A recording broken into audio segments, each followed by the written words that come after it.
My dear friends and professionalist, I Uday Singh advocate speaking. ನೀವೆಲ್ಲರೂ ಸಹ ನನ್ನ ಚಾನಲ್ ಅನ್ನು ನೋಡ್ತಾ ಇದ್ದೀರಿ ಅಂತ ನಾನು ಅಂದ್ಕೊಂಡಿದ್ದೀನಿ. ಶೇರ್ ಮಾಡಿ, ಲೈಕ್ ಮಾಡಿ, ಕಮೆಂಟ್ ಮಾಡಿ, ಮತ್ತು ನನ್ನ ಚಾನಲ್ಗೆ ಇನ್ನೂ ಯಾರ್ಯಾರು ಸಬ್ಸ್ಕ್ರೈಬ್ ಆಗಿಲ್ಲ ನೀವೆಲ್ಲರೂ ಸಬ್ಸ್ಕ್ರೈಬ್ ಆಗ್ಬೇಕಂತ ಕೇಳ್ಕೊಳ್ತಾ, ಇವತ್ತು ನಾನು ಇನ್ನೊಂದು ವಿಷಯವನ್ನು ಆಯ್ಕೆ ಮಾಡಿಕೊಂಡು ನಿಮ್ಮ ಮುಂದೆ ಬಂದಿದೆ. ಇವತ್ತು ನಾನು ಆಯ್ಕೆ ಮಾಡ್ಕೊಂಡಿರ್ತಕ್ಕಂಥ ವಿಷಯ ಅಂತಂದ್ರೆ, ಹೆಣ್ಣು ಮಕ್ಕಳು ಆಸ್ತಿಯನ್ನ ಅಥವಾ ತಮ್ಮ ಆಸ್ತಿಯ ಹಕ್ಕನ್ನ ಸಮಾನವಾಗಿ ಪಡ್ಕೊಳ್ಳಿಕ್ಕೆ ಇರುವಂತ ಕಾನೂನುಬದ್ಧ ಸಂದರ್ಭಗಳು ಯಾವುವು, ಯಾವ ಒಂದು ಕಾನೂನುಬದ್ಧ ಸಂದರ್ಭಗಳಲ್ಲಿ ಹೆಣ್ಮಕ್ಳು ಸಮಾನವಾದಂತ ಆಸ್ತಿಯನ್ನ ಪಡ್ಕೊಳ್ಳಿಕ್ಕೆ ಸಾಧ್ಯ ಎಂಬತಕ್ಕಂಥದ್ರ ಬಗ್ಗೆ ಈ ವಿಡಿಯೋ ಮೂಲಕ ಒಂದಿಷ್ಟು ವಿಶ್ಲೇಷಣೆ ಕೊಡಲಿಕ್ಕೆ ಪ್ರಯತ್ನವನ್ನು ಮಾಡ್ತಾ ಇದ್ದೀನಿ.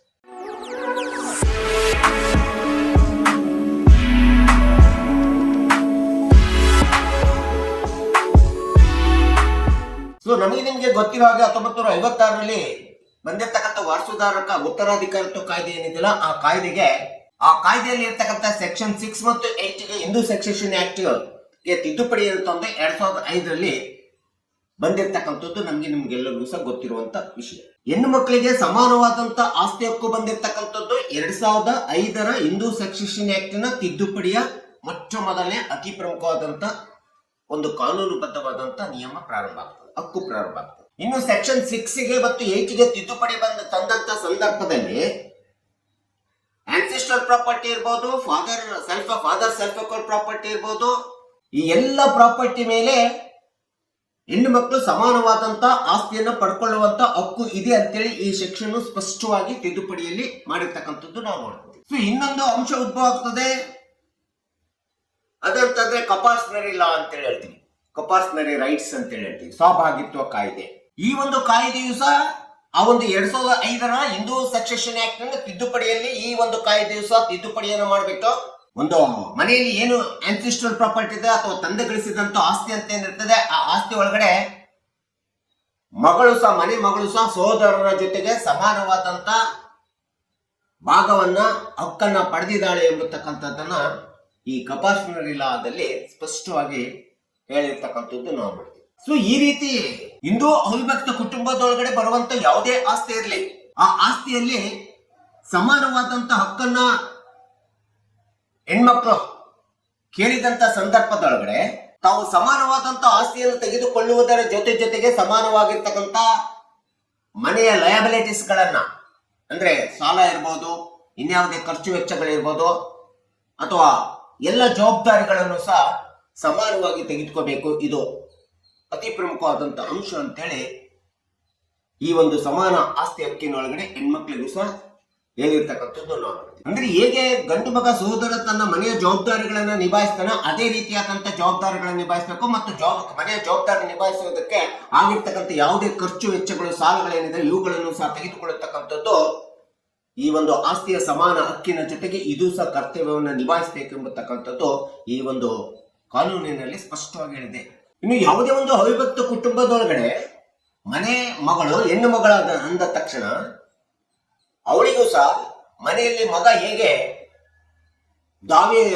ಪಾರ್ಟಿಷನ್ ವಿಭಾಗದ ಬೇಡಿಕೆ ನೀಡ್ತಾನೋ, ಅದೇ ರೀತಿಯಾದಂತ ಆಸ್ತಿ ಒಳಗಡೆ ತಾನೇ ಸ್ವಇಚ್ಛೆಯಿಂದ ತನಗೆ ಬೇಕಾದಂತ ಸಂದರ್ಭದಲ್ಲಿ ತನ್ನ ಪಾಲಿನ ಆಸ್ತಿಯನ್ನ ಕೊಡಿ ಅಂತೇಳಿ ಕೇಳುವಂತ, ಬೇಡಿಕೆ ಇಡುವಂತ ಒಂದು ಸಂಪೂರ್ಣವಾದಂತ ಸಮಾನ ಹಕ್ಕನ್ನ ಈ ಒಂದು ಕಾನೂನು ಕಾಯ್ದೆ ಒಳಗಡೆ ತಿದ್ದುಪಡಿ ತಂದಿರತಕ್ಕಂಥದ್ದನ್ನ ನಾವಿಲ್ಲಿ ನೋಡ್ತೀವಿ. ಇಂಥ ಸಂದರ್ಭದಲ್ಲೂ ಸಹ ಮಹಿಳೆ ಸಮಾನವಾಗಿ ತನ್ನ ಬೇಡಿಕೆಯನ್ನು ಕೇಳಬಹುದು. 2005ರಲ್ಲಿ ತಿದ್ದುಪಡಿ ಬರುವುದಕ್ಕಿಂತ ಮುಂಚಿತವಾಗಿ 2004ರಲ್ಲಿ ತಂದೆ ತೀರ್ಕೊಂಡಿರ್ಬೇಕು ಅಥವಾ ವಿಭಾಗ ಆಗಿರ್ಬೇಕು ಎಂಬತಕ್ಕಂಥ ಒಂದು ನಿಬಂಧನೆಯನ್ನು ಹಾಕಿದ್ರು, ರಿಸ್ಟ್ರಿಕ್ಷನ್ಸ್ ಅನ್ನು ಹಾಕಿದ್ರು.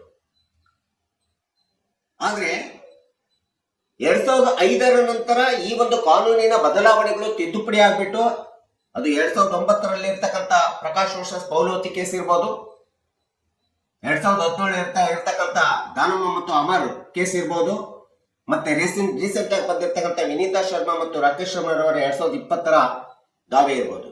ಇವೆಲ್ಲವುಗಳನ್ನ ತಿದ್ದುಪಡಿ ಮಾಡ್ಕೊಳ್ತಾ ಬಂದು ಆ ಒಂದು ನಿಬಂಧನೆಯನ್ನ ತೆಗೆದುಹಾಕಿರ್ತಕ್ಕಂಥದ್ದು ನಾವು ನೋಡ್ತಾ ಇದೀವಿ. 2005ರ ನಂತರ ತಂದೆ ಬದುಕಿರ್ಬೇಕು ಅಥವಾ ಆಸ್ತಿ ವಿಭಾಗ ಆಗಿರ್ಬೇಕು.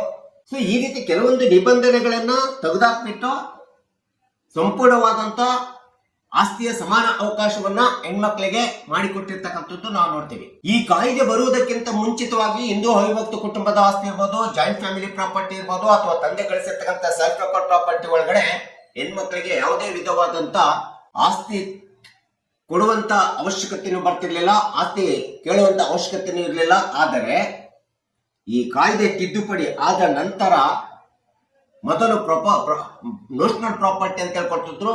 ಏನಾದ್ರೂ ಹೆಣ್ಮಗಳು ಗಂಡ ತೀರ್ಕೊಂಡ್ಬಿಟ್ಟು ಅವಳಿಗೆ ಜೀವನೋಪಾಯಕ್ಕೆ ಏನು ಇಲ್ಲ ಅಂದ ಸಂದರ್ಭದೊಳಗೆ ಮಾತ್ರ ಜೀವನೋಪಾಯಕ್ಕೋಸ್ಕರ ಕೊಡುವಂತ ತವ್ರ ಮನೆಯಿಂದ ಅಥವಾ ತಂದೆ ತಾಯಿಗಳಿಂದ ಕೊಡುವಂತ ಒಂದು ಜೀವನೋಪಾಯಕ್ಕೆ ಆಸ್ತಿಯನ್ನು ಕೊಡ್ತಾ ಇದ್ರು.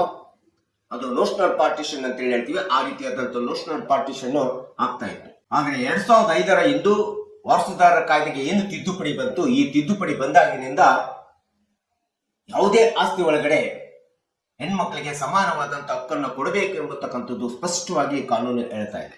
ಇನ್ನು ಸುಪ್ರೀಂ ಕೋರ್ಟ್ ಹೇಳಿರ್ತಕ್ಕಂಥ ನಿರ್ಣಯದ ಪ್ರಕಾರ 2005ಕ್ಕಿಂತ ಮೊದಲು ಹುಟ್ಟಿರ್ತಕ್ಕಂಥ ಹೆಣ್ಣು ಮಕ್ಕಳು 2005ರ ನಂತರ ಹುಟ್ಟಿರ್ತಕ್ಕಂಥ ಹೆಣ್ಣು ಮಕ್ಕಳಿಗೆ ಸಮಾನ ಅಂತೇಳಿ ಕೊಡ್ತಿತ್ತು. 2005ಕ್ಕಿಂತ ಮೊದಲು ಹುಟ್ಟಿರ್ತಕ್ಕಂಥವರಿಗೆ ಸಮಾನ ಆಸ್ತಿ ಇಲ್ಲ ಎಂಬತಕ್ಕಂಥ ಒಂದು ದ್ವಂದ್ವ ಏನಿತ್ತು, ಕಾನೂನಿನ ದ್ವಂದ್ವ, ಆ ಒಂದು ಕಾನೂನಿನ ದ್ವಂದ್ವವನ್ನು ತೆಗೆದುಹಾಕ್ಬಿಟ್ಟು ಕಪಾಸ್ನರಿಲಾಗ ತಿದ್ದುಪಡಿ ತಂದ್ಬಿಟ್ಟು ಬೈ ಬರ್ತ್ ಅಂತೇಳಿ, ಹೇಗೆ ಒಬ್ಬ ಮನೆ ಮಗ ಹುಟ್ಟಿದಾಗಿನಿಂದ ಆನ್ಸಿಸ್ಟರ್ ಪ್ರಾಪರ್ಟಿ ಅಥವಾ ಸೆಲ್ಫ್ ರೆಕಾರ್ಡ್ ಪ್ರಾಪರ್ಟಿ ಅಂತ ಫಾದರ್ ಪ್ರಾಪರ್ಟಿ ಇರ್ಬೋದು, ಇದರಲ್ಲಿ ಏನು ತನ್ನ ಸಮಾನವಾದಂತ ಹಕ್ಕನ್ನು ಪಡ್ಕೊಳ್ತಾನೆ, ಹಾಗೆ ಮಗ ಹೇಗೆ ಹುಟ್ಟಿದಾಗಿನಿಂದ ತನ್ನದೇ ಆದಂತ ಒಂದು ಪಿತ್ರಾರ್ಜಿತ ಸಮಾನ ಹಕ್ಕು ಪಡ್ಕೊಳ್ತಾನೆ, ಅದೇ ರೀತಿಯಾದಂತ ಮಹಿಳೆ ಮನೆ ಮಗಳು ಸಹ ಒಂದು ಸಮಾನವಾದಂತ ಹಕ್ಕನ್ನು ಪಡ್ಕೊಳ್ತಾಳೆ ಎಂಬತಕ್ಕಂಥದ್ದನ್ನ ಸೋದರ ಹೇಗೆ ತಗೊಳ್ತಾನೆ ಆಸ್ತಿ, ಅದೇ ರೀತಿ ಮಗಳಿಗೂ ಸಹ ಹೆಣ್ಣು ಮಕ್ಕಳಿಗೂ ಸಹ ಆಸ್ತಿಯನ್ನು ಕೊಡಬೇಕೆಂಬತಕ್ಕಂಥದ್ದನ್ನ ಸ್ಪಷ್ಟವಾಗಿ ಸರ್ವೋಚ್ಚ ನ್ಯಾಯಾಲಯ ವಿನೀತಾ ವರ್ಸಸ್ ರಾಕೇಶ್ ಶರ್ಮಾ 2020ರಲ್ಲಿ ಈ ಒಂದು ಕೇಸಿಗೆ ಸ್ಪಷ್ಟ ನಿರ್ಣಯವನ್ನ ಲ್ಯಾಂಡ್ಮಾರ್ಕ್ ಜಡ್ಜ್ಮೆಂಟ್ ಅನ್ನು ಕೊಟ್ಟಿರ್ತಕ್ಕಂಥದ್ದು ನಾವಿಲ್ಲಿ ನೋಡ್ತೇವೆ. ಇನ್ನು ಯಾವುದೇ ಒಂದು ಆನ್ಸಿಸ್ಟ್ರಲ್ ಪ್ರಾಪರ್ಟಿ ಆಗಲಿ ಅಥವಾ ತಂದೆ ಗಳಿಸಿದಂತ ಆಸ್ತಿ ಒಳಗಡೆ ತಂದೆ ತೀರಿಕೊಂಡು ಹೋಗೋದಕ್ಕಿಂತ ಮುಂಚಿತವಾಗಿ ಆಸ್ತಿಯನ್ನು ಹಂಚಿಕೆ ಮಾಡದೆ ಅಥವಾ ಯಾವುದೇ ಒಂದು ಇಂಥವರಿಗೆ ಇಷ್ಟಿಷ್ಟು ಅಂತೇಳಿ ವಿಭಾಗ ಮಾಡದೆ ತೀರಿಕೊಂಡು ಹೋದಂತ ಸಂದರ್ಭದೊಳಗಡೆ ಅಂತ ಒಂದು ಮನೆ ಮಗಳು ಸಹ ಸೋದರರ ಜೊತೆಗೆ ತಂದೆ ಬಿಟ್ಟು ಹೋದಂತ ಆಸ್ತಿ ಅಥವಾ ಅಜ್ಜ ಅಜ್ಜಿಯರು ಪಿತ್ರಾರ್ಜಿತವಾದಂತ ಆಸ್ತಿ ಮೇಲೆ ಸಮಾನವಾದಂತ ಹಕ್ಕನ್ನ ಪಡ್ಕೊಳ್ತಾರೆ, ಸಮಾನವಾದಂತ ಪಾಲನ್ನ ತೆಗೆದುಕೊಳ್ಳಿಕ್ಕೆ ಅವಳಿಗೆ ಹಕ್ಕಿದೆ. ಇನ್ನು ಹಿಂದೂ ಸೆಕ್ಷನ್ ಆಕ್ಟ್ 1956 ಸೆಕ್ಷನ್ 23 ಏನಿದೆಯಲ್ಲ, ಆ 23 ಪ್ರಕಾರ ಈ ಮೊದಲು ಹೆಣ್ಣು ಮಕ್ಕಳಿಗೆ ವಾಸದ ಮನೆಯಲ್ಲಿ ಹಕ್ಕು ಇರಲಿಲ್ಲ ಮತ್ತು ತಂದೆ ತಾಯಿ ವಾಸದ ಮನೆಯ ಒಳಗೆ ಅವರು ಬಂದು ಮದುವೆ ಆದ ನಂತರ ಬಂದು ವಾಸಿಸ್ಲಿಕ್ಕೆ ಅವಕಾಶ ಇರಲಿಲ್ಲ.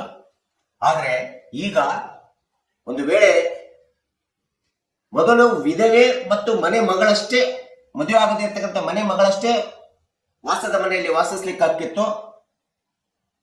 ಆದ್ರೆ ಈ ಒಂದು ಸೆಕ್ಷನ್ 23 ಸಂಪೂರ್ಣ ತೆಗೆದಾಕ್ಬಿಟ್ಟು ವಾಸದ ಮನೆಯಲ್ಲೂ ಸಹ ಹೆಣ್ಣು ಮಕ್ಕಳಿಗೆ ಸಮಾನವಾದಂತ ಹಕ್ಕನ್ನು ಕೊಡಬೇಕು ಮತ್ತು ಅವರಿಗೆ ವಾಸಿಸ್ಲಿಕ್ಕೆ ಅವಕಾಶವನ್ನು ಕೊಡಬೇಕೆಂಬತಕ್ಕಂಥ ಸ್ಪಷ್ಟ ನಿರ್ಣಯ ಕಾನೂನನ್ನ ಈ ಒಂದು ತಿದ್ದುಪಡಿಯಲ್ಲಿ ತಂದಿರ್ತಕ್ಕಂಥದ್ದು ನಾವು ನೋಡ್ತಾ ಇದ್ದೇವೆ.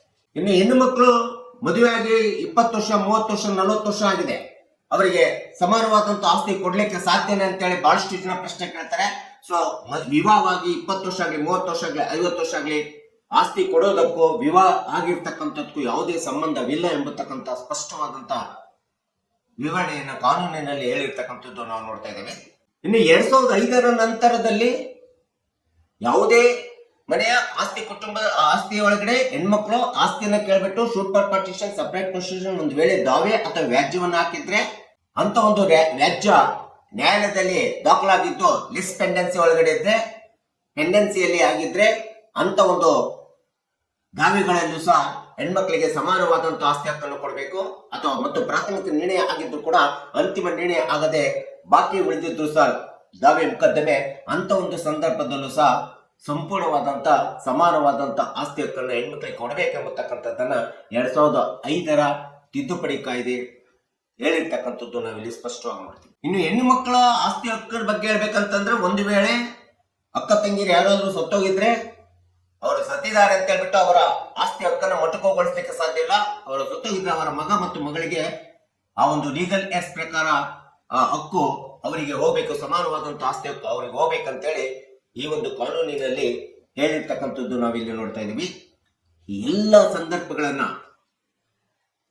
ಎಲ್ಲ ಒಂದು ಕಾನೂನುಬದ್ಧವಾದಂತ ಸಂದರ್ಭಗಳಲ್ಲಿ ಮನೆ ಹೆಣ್ಣು ಮಕ್ಕಳು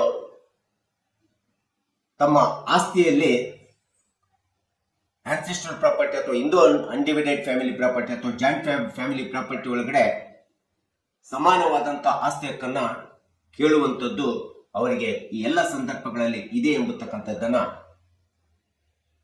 ಕಕ್ಷಿದಾರರು, ಸಾರ್ವಜನಿಕರು ಮತ್ತು ನಾವುಗಳೆಲ್ಲರೂ ಸಹ ಅರ್ಥ ಆಗಲಿ, ಗೊತ್ತಾಗಲಿ ಎಂಬತಕ್ಕಂಥ ಹಿನ್ನೆಲೆಯನ್ನು ಇಟ್ಕೊಂಡು ಈ ವಿಡಿಯೋನ ಮಾಡಿದ್ದೀನಿ. ದಯವಿಟ್ಟು ಈ ವಿಡಿಯೋ ಇಷ್ಟ ಆಗಿದ್ರೆ ಶೇರ್ ಮಾಡಿ, ಲೈಕ್ ಮಾಡಿ, ಕಮೆಂಟ್ ಮಾಡಿ ಮತ್ತು ನನ್ನ ಚಾನಲ್ಗೆ ಇನ್ನೂ ಯಾರ್ಯಾರು ಸಬ್ಸ್ಕ್ರೈಬ್ ಆಗಿಲ್ಲ ನೀವೆಲ್ಲರೂ ಸಬ್ಸ್ಕ್ರೈಬ್ ಆಗಬೇಕಂತ ಕೇಳ್ಕೊಳ್ತಾ ಇವತ್ತಿನ ವಿಷಯಕ್ಕೆ ವಿರಾಮ ಹೇಳ್ತೀನಿ. ನಾನು ಇನ್ನೊಂದು ವಿಷಯ ಅಂತ ಇಟ್ಕೊಂಡು ನಿಮ್ಮ ಮುಂದೆ ಬರ್ತೀನಿ. ಜೈ ಹಿಂದ್, ಜೈ ಕರ್ನಾಟಕ.